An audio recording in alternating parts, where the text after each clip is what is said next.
Salut la famille, j'espère que vous allez bien. Bienvenue sur notre chaîne préférée Chronique Afrique. Aujourd'hui, on se note une nouvelle information du côté du Mali.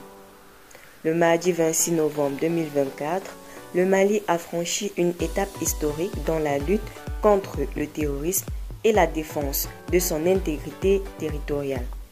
Sous la houlette du président de la transition, le général d'armée Assimi Goïta, le chef suprême des armées, et avec le leadership du ministre de la Défense et des anciens combattants, le général Sadio Kamara, de nouveaux vecteurs aériens de pointe ont été remis aux forces armées maliennes.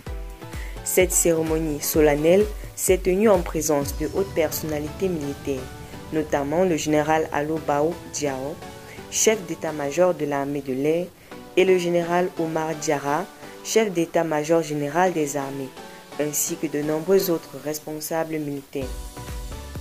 Ces nouveaux équipements aériens financés sur le budget national sont conçus pour relever les défis sécuritaires auxquels le Mali est confronté.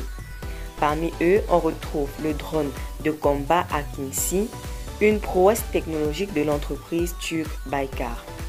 Ce drone d'une envergure impressionnante dispose de deux moteurs turbopropulseurs qui permettent d'atteindre une altitude de 11 km et une vitesse maximale de 400 km par heure. Avec une autonomie pouvant atteindre 24 heures selon la configuration, l'Akinci est capable de transporter jusqu'à 150 kg de bombes en précision. Équipé de boules optroniques et une haute précision, cet appareil peut opérer de jour comme de nuit, offrant une couverture totale au territoire national.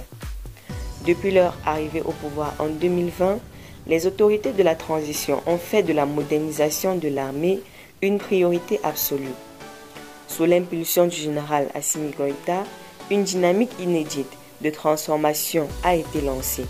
Les acquisitions stratégiques allant des véhicules blindés aux équipements aériens sophistiqués ont permis aux femmes de se hisser parmi les forces armées modernes les plus performantes de la région.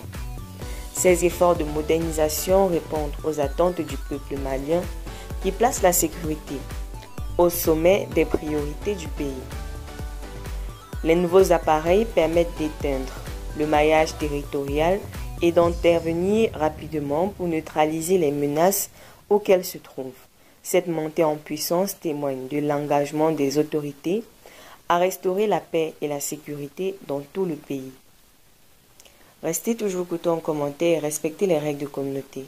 N'hésitez pas de liker la vidéo, de la partager et surtout de vous abonner.